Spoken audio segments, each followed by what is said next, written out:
Bonjour à tous, j'espère que vous allez bien.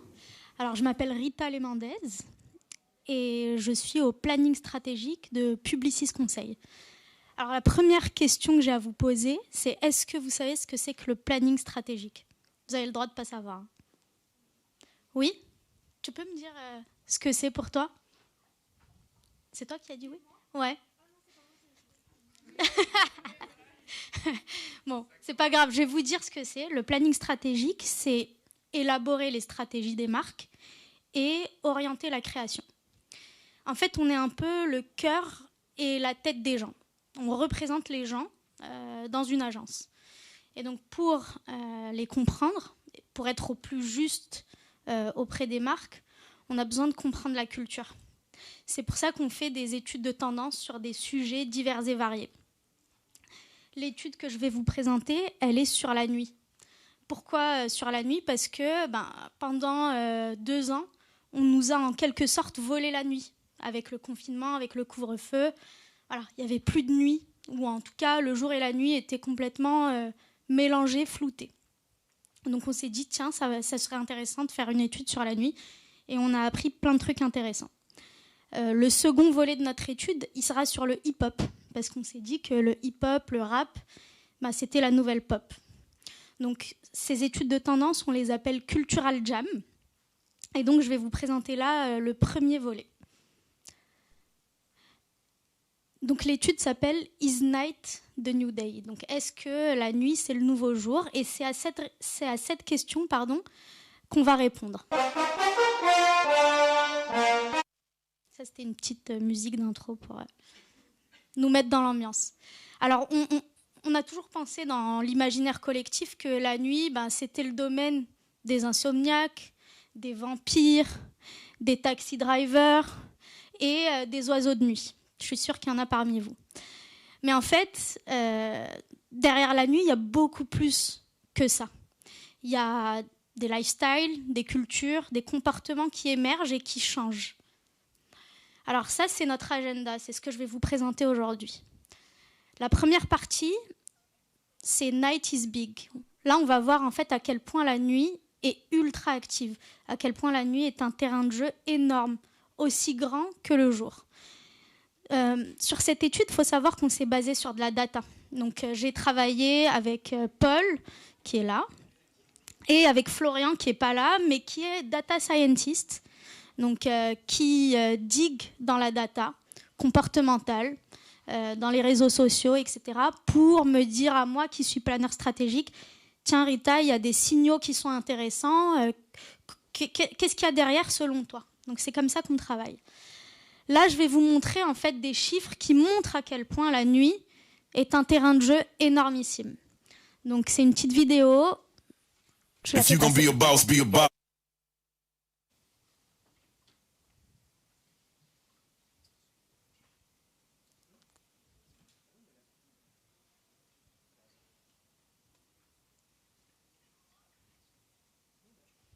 Donc, c'est quelques chiffres qui montrent à quel point c'est important.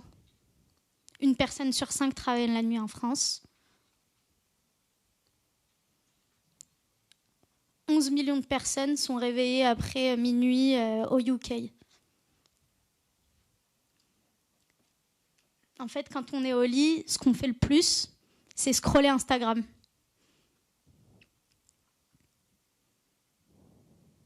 « 62% des users de Instagram au UK le font très très tard la nuit, c'est-à-dire après minuit. Et puis, je pense qu'on a tous déjà fait ça. Après minuit, il y en a qui se font des petites fringales. Et en fait, c'est devenu le 4e repas. Bref, voilà. Et en fait, on pourrait se dire, bon, les gens ne dorment plus, mais c'est inquiétant. Et en fait, pas du tout. Les gens s'en inquiètent pas. 3% des gens seulement s'inquiètent du manque de sommeil. Pourquoi? Parce qu'en fait, aujourd'hui, le sommeil, c'est devenu un ennemi. C'est devenu l'ennemi de Reed Hastings, qui est le CEO de Netflix. Pour lui, en fait, son ennemi, son compétiteur, c'est pas Disney Channel, etc. C'est vraiment le sommeil. Ce qu'il veut, c'est qu'on binge-watch sans arrêt. Alors pourquoi aujourd'hui le sommeil est devenu un ennemi? Parce que ce moment où on se met au lit, où on crève de sommeil, mais on ne veut pas dormir et on commence à regarder son téléphone, on regarde une série, etc.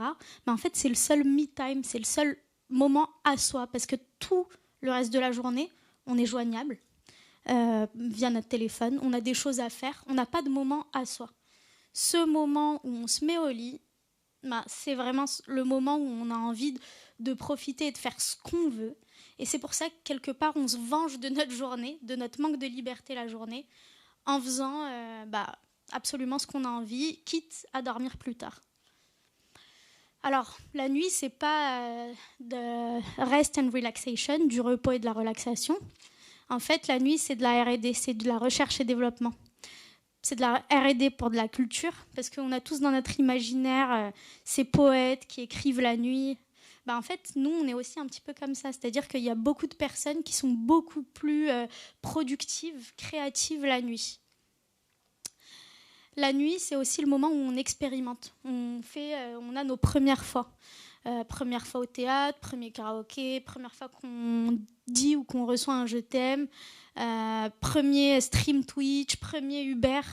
Il y a beaucoup de choses en fait qui se passent la nuit. Il y a un autre chiffre qui nous a paru hyper intéressant et qui montre en fait à quel point la nuit on ne dort pas. C'est que la nuit on consomme. Et par exemple, on a fait une étude sur la période de Ramadan et on s'est rendu compte que 4 heures du matin, c'est le pic de shopping en ligne. C'est quand même assez incroyable. Alors nous, on a une conclusion pour les marques, c'est qu'il faut considérer la nuit comme un terrain de jeu aussi grand, aussi important que le jour. Donc il faut faire des choses la nuit pour pouvoir en fait parler à tous ces gens qui sont actifs. Deuxième partie, et c'est une partie que j'adore, que je trouve très intéressante, c'est que la nuit, en fait, on n'est pas les mêmes. On n'est pas les mêmes que le jour. Musique romantique, c'est pas fait pour rien. En fait, la nuit, on est plus vulnérable. On baisse notre garde, en fait. Je pense que vous avez tous déjà expérimenté en soirée, vous lâchez, vous racontez votre vie. En fait, c'est un peu ça à grande échelle. Et on est plus romantique en fait la nuit. Le love, l'amour, c'est la première émotion la plus adressée la nuit. Et il y a autre chose qui est super intéressant, un exemple qui est hyper intéressant et qui montre en fait que la nuit on est beaucoup plus nous-mêmes, c'est les mamans. En fait les mamans, le jour, elles montrent le côté un peu parfait de la maternité. Elles posent avec leur bébé ou leur ventre sur Instagram. Alors que la nuit, en fait, elle révèle vachement plus les difficultés qu'elles peuvent éprouver. Parce que ça peut être difficile aussi d'être mère, d'être parent. Donc les conversations que les mères ont la nuit sont beaucoup plus émotionnelles que le jour, où en fait c'est plus un idéal de perfection qu'elles essayent de valoriser et de faire passer. Alors, ce qui est intéressant, c'est que comme on baisse notre garde, etc., on va se montrer plus vulnérable. On ne va pas hésiter, en fait, à demander de l'aide. Il y a beaucoup plus de conversations la nuit qui citent, en fait, des notions d'aide que le jour. Alors là, Paul, qui est absolument incroyable, je ne sais pas où il est parti. Allez. Alors, Paul a fait un espèce de test. Il a demandé à un chauffeur Uber si les conversations que ce chauffeur Uber avait la nuit étaient différentes du jour. Parce qu'on discutait et on se disait, putain, on a tous déjà parlé de nos vies avec un chauffeur Uber, etc. Bon, on a essayé de vérifier s'ils étaient d'accord avec nous. En ce moment, on travaille sur un sujet qui est la nuit. Ouais. On essaie de comprendre un peu comment les gens se comportent la nuit. Est-ce qu'ils sont différents de ce qu'ils sont d'habitude? Ouais, le jour, ils sont quoi? Ils sont plus calmes? Ils sont plus sérieux. Ils sont plus sérieux? Ouais, ils sont plus sérieux, ils sont moins baba. Dans la réserve, ils sont beaucoup... c'est côté français, quoi. Ah ouais, ok, d'accord. Voilà, quand ils cherchent le côté français, ça y est, vraiment... Ça y est, oui, tu vois moi ça, je suis le passager, vous êtes le chauffeur, et bien voilà. on n'a rien à se dire. Généralement, la nuit, je veux dire, la journée, les gens, ils sont beaucoup... concentrés sur le travail, ouais. sur les objectifs, quoi, ouais. Voilà, c'est des objectifs, quoi. En fait, la nuit, tu ne connais pas les Parisiens. Ils se mettent à parler parce que soit ils sont un peu bourrés, Ouais. Soit ils viennent de la fête, ils sont pas bourrés, mais ils sont contents. Ah ouais, donc la nuit, finalement, c'est pas quelque chose de si sombre, finalement. Non. Ah, d'accord. Par exemple, j'ai préféré travailler la nuit, parce que les gens sont plus sympas, c'est beaucoup plus ouverts. Chacun vient avec ses problèmes dans la voiture. Et nous, on est un peu comme des psychologues. Le siège, c'est le canapé du psychologue, quoi. On vient s'installer. C'est ça. Ceux qui viennent aussi, c'est vraiment en pleurs, qu'on essaie de trouver des solutions, de les rassurer un peu. Et ceux qui sont au téléphone, qui sont en train d'expliquer leurs problèmes, on entend tout. Et après, qui nous demandent encore notre avis. Voilà. Alors la conclusion, elle est simple pour les marques. C'est qu'il ne faut pas juste qu'on parle aux gens, il faut qu'on parle aux vraies personnalités des gens. Et pour ça, leur parler la nuit, ça nous semble pertinent. Troisième partie, la nuit nous éclaire. Ça peut paraître un peu bizarre, puisque la nuit, c'est le temps de l'obscurité, c'est le temps de la pénombre, mais pourtant, en fait, la nuit nous éclaire. En fait, la nuit nous éclaire parce qu'elle a un temps d'avance. Dans quel sens ? Déjà parce qu'il y a des sous-cultures qui naissent la nuit et qui deviennent mainstream. Par exemple, la culture drague. La culture drague, c'est une sous-culture nocturne qui s'adresse à un public de noctambules à la base. Et aujourd'hui, avec le temps, la culture drague est devenue une culture mainstream. Mon père regarde RuPaul sur Netflix, quoi. Le gaming aussi, c'est-à-dire que à la base, les gamers, c'était beaucoup des personnes qui jouaient la nuit énormément, parce que le jour, elles devaient travailler. Aujourd'hui, le gaming, c'est devenu un métier, en fait. Ça s'est tellement mainstreamisé que c'est synonyme de pop culture, et qu'aujourd'hui, avec des tendances comme le play to earn, c'est devenu absolument mainstream, et ça n'est plus cantonné à la nuit, mais c'est vraiment une culture du jour comme de la nuit. Alors, ce qui est intéressant, vous connaissez tous cette expression la nuit, tous les chats sont gris. En fait, ça veut dire quoi ? Ça veut dire que la nuit, il n'y a pas de jugement. La nuit va au-delà des normes. Alors, je vais vous lire une phrase de Michael Foessel, qui est un philosophe de la nuit, oui, ça existe, qui explique ça, en fait. Dans la nuit, tout part d'une expérience sensorielle. La pénombre relative aide à démocratiser les rapports, car le point de départ des inégalités, c'est la comparaison. En fait, c'est parce qu'il fait nuit, parce qu'il fait sombre, qu'il n'y a pas de jugement. En outre, la lumière a toujours un point d'émission et donc un centre. L'obscurité, elle, est dénuée de centre. Elle est faite littéralement pour les excentriques. Ce constat explique que certaines fêtes soient vraiment démocratiques. Voilà, donc c'est une explication philosophique qui dit pourquoi, en fait, en soirée, on est plus libre, on juge moins, etc. Ce qui est intéressant, c'est que la nuit a ouvert la voie à un monde plus inclusif. Aujourd'hui, les conversations sur l'égalité sont 36% plus importantes la nuit que le jour. Mais la nuit, si elle a ouvert la voie à beaucoup de choses positives, à de l'inclusivité, il y a aussi des choses qui ne vont pas la nuit. En 2021, les femmes ont toujours peur la nuit. Et je pense que vous toutes, vous vous reconnaissez là-dedans. Vous toutes, vous avez cru qu'il y avait quelqu'un qui vous suivait la nuit. Vous avez tapé votre code rapidement pour pouvoir rentrer. Enfin, on connaît tout ça. Et d'ailleurs, les femmes expriment beaucoup plus de peur, de stress et d'anxiété que les hommes la nuit. On pense aussi aux night workers. C'est par exemple livreurs, Amazon, qui travaillent toute la nuit pour nous livrer des choses pour le lendemain. C'est femmes de chambre d'hôtel qui sortent de chez elles à 4h du matin. Ce qu'il faut savoir, c'est que c'est 1 personne sur 5 en France. Et en fait, leur espérance de vie est 5 ans inférieure à la moyenne de la population, ce qui est énorme. Les villes aussi sont plus hostiles la nuit. C'est-à-dire qu'il y a beaucoup plus de conversations autour de la peur, 37% de plus, la nuit que le jour. Alors, ça, c'est un géographe de la nuit qui dit on éprouve la nuit, vouloir manger, prendre un bus et se rendre compte que ce n'est pas possible après minuit.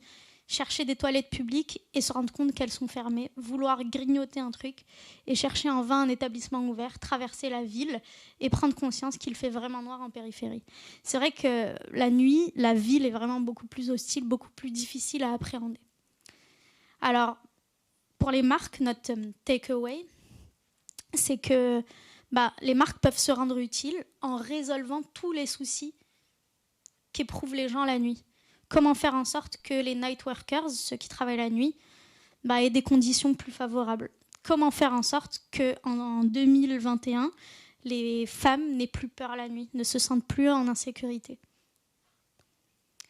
Dernière partie. Alors, on vient de vivre en quelque sorte la nuit la plus longue parce que, en fait, tout était sombre depuis 2 ans. On ne voyait plus le bout du tunnel, etc. Et là, on est en train de se demander si, peut-être, on ne va pas aller de la nuit la plus obscure, la nuit la plus longue, à la nuit la plus vivante, la plus festive. Je vais vous expliquer pourquoi. On a toujours pensé en fait que la nuit, c'était l'opposé du jour. Pourquoi ? Parce qu'en fait, la nuit, en termes de relation à l'espace, c'est l'espace personnel, chez soi ou dans des bars, etc. Alors que le jour, c'est l'espace professionnel, on est au bureau. Notre relation au temps. Le jour, on travaille, la nuit, c'est pour soit se reposer, soit faire des trucs qu'on kiffe. Et enfin, en termes de mood, le jour renvoie à la clarté, alors que la nuit renvoie à l'obscurité. Donc en fait, ça s'oppose sur ces différents plans. Le truc, c'est que le Covid a absolument tout flouté. Parce que notre relation au temps a été floutée, c'est-à-dire qu'il n'y avait plus de temps dédié au travail. On ne savait plus quand travailler, quand pas travailler, avec le confinement, etc. Comment mettre des limites entre notre vie privée et notre vie professionnelle. Notre relation à l'espace, notre lit, c'est devenu notre bureau, notre cuisine, notre salle de réunion. C'était vraiment quelque chose qui était devenu assez flou. Et puis notre mood aussi, c'est-à-dire que je disais tout à l'heure que le jour, c'était le temps de la clarté. Là, il n'y avait plus rien de clair, en fait. On n'y voyait plus rien.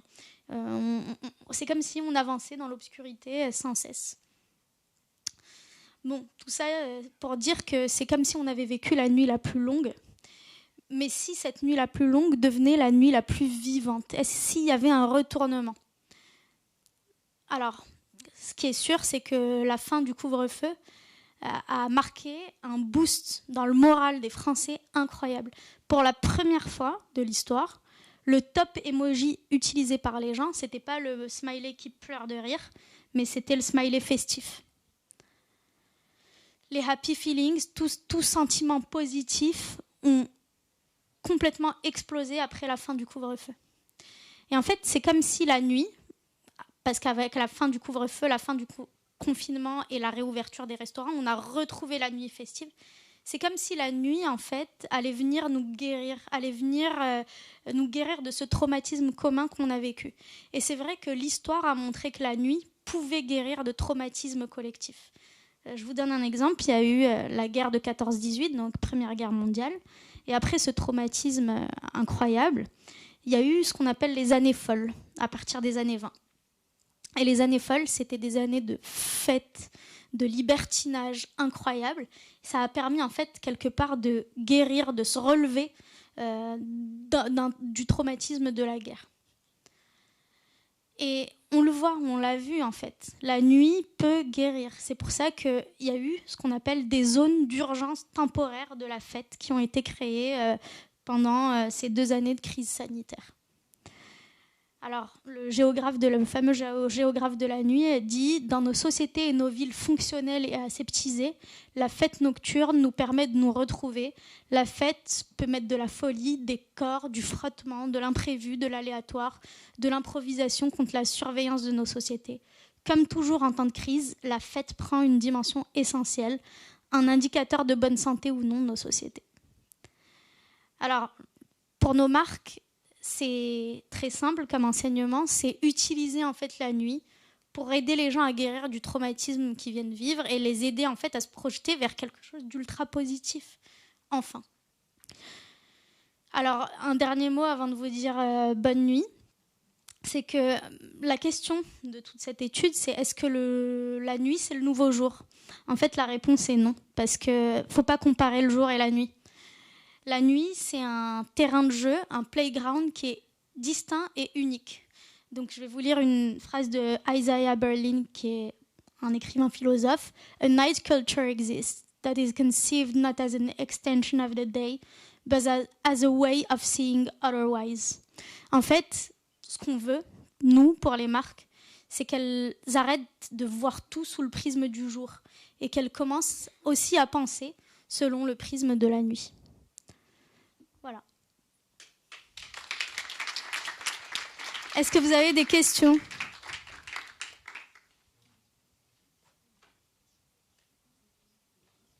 Non ?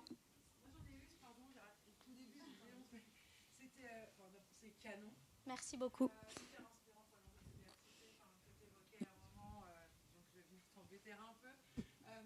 C'est un travail qui a été commandé par un client qui voulait investir le monde de la nuit, ou c'est toi qui, en pleine nuit... Alors, absolument pas. En fait, on choisit en interne, en se concertant avec l'équipe du Cultural Jam, sur les sujets qu'on a envie d'investiguer. Et en fait, on a choisi la nuit parce que la nuit, quelque part, nous a été dérobée. Avec le confinement, avec le couvre-feu, la nuit nous a été dérobée, mais ce qu'on a remarqué, c'est qu'elle restait hyper active autrement. Pas via les restos, la fête, etc., pas de façon classique, mais d'une autre façon. Les gens interagissaient beaucoup via les réseaux sociaux, interagissaient beaucoup via les forums, achetaient beaucoup la nuit. Donc on s'est dit, il y a un truc hyper intéressant. Et au même titre que, je sais pas, des marques peuvent être hétéronormatives, on s'est dit, mais en fait, les marques sont day-normatives. C'est-à-dire que c'est anormal que tout soit fait sous le prisme du jour, alors que les gens sont hyper actifs. Et enfin, on s'est dit collectivement aussi que nous, par exemple, en tant que femmes, il y a plusieurs femmes dans le comité Cultural Jam. On ne se sentait pas si safe que ça, ou en tout cas beaucoup moins safe la nuit que le jour. Donc il y avait aussi des problématiques à régler. Donc c'est pour toutes ces raisons qu'on a décidé d'étudier la nuit. Le prochain Cultural Jam, il est sur le hip-hop. Parce qu'on se dit que le hip-hop, c'est la nouvelle pop. C'est la nouvelle culture, en fait. Et puis, ça en dit long sur le monde. Donc, si vous voulez, je pourrais vous raconter ça une prochaine fois. Ouais.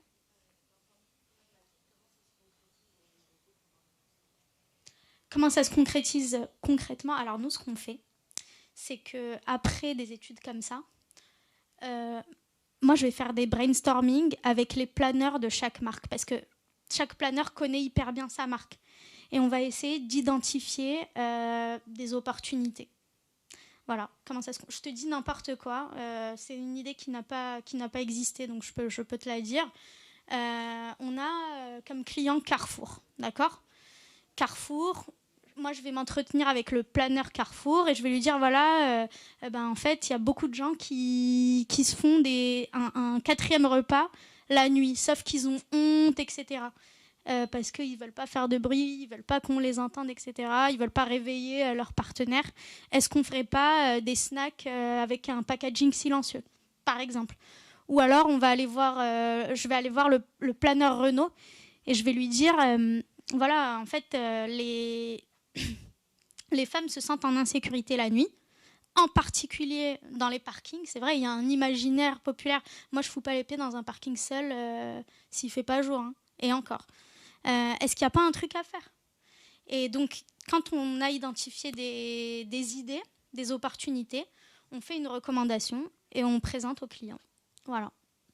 Pour que ça donne vraiment lieu à des choses concrètes. C'est ça l'objectif aussi. C'est que ce soit utile pour les marques et que ces marques soient utiles dans la vie des gens. Ouais.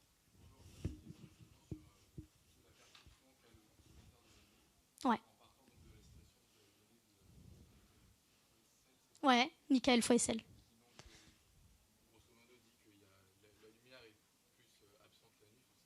Pardon ? La lumière est absente la nuit. Ouais.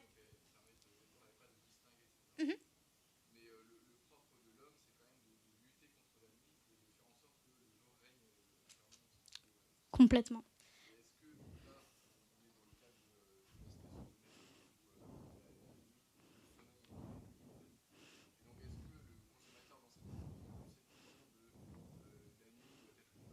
Mhm.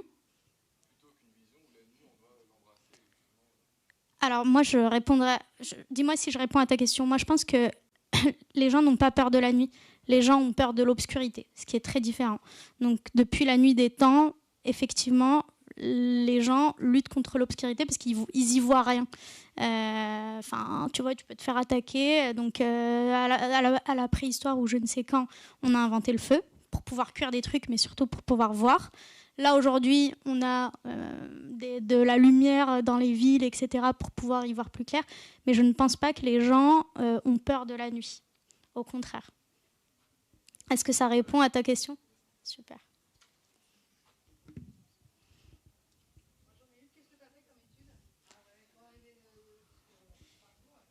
J'ai fait une école de commerce et qui s'appelle l'ESSEC. Et voilà. Mais Héloïse, tu me rejoindras au planning stratégique et chez Publicis Conseil, on est vraiment ouvert à tous les profils. Voilà. Et je dirais que la principale qualité d'un planeur stratégique, c'est la curiosité. Voilà. Il faut s'intéresser à tout, il ne faut pas avoir de préjugés. Faut savoir se mettre aussi dans la tête et dans la peau des gens. Donc une certaine forme d'empathie aussi, je dirais. Et voilà.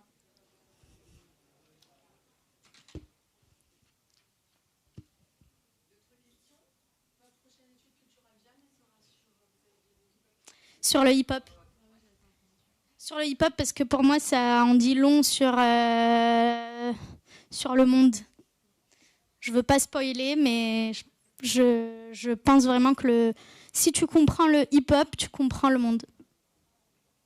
C'est quand? Ah, soon. Mais je vous tiendrai au courant. Merci beaucoup.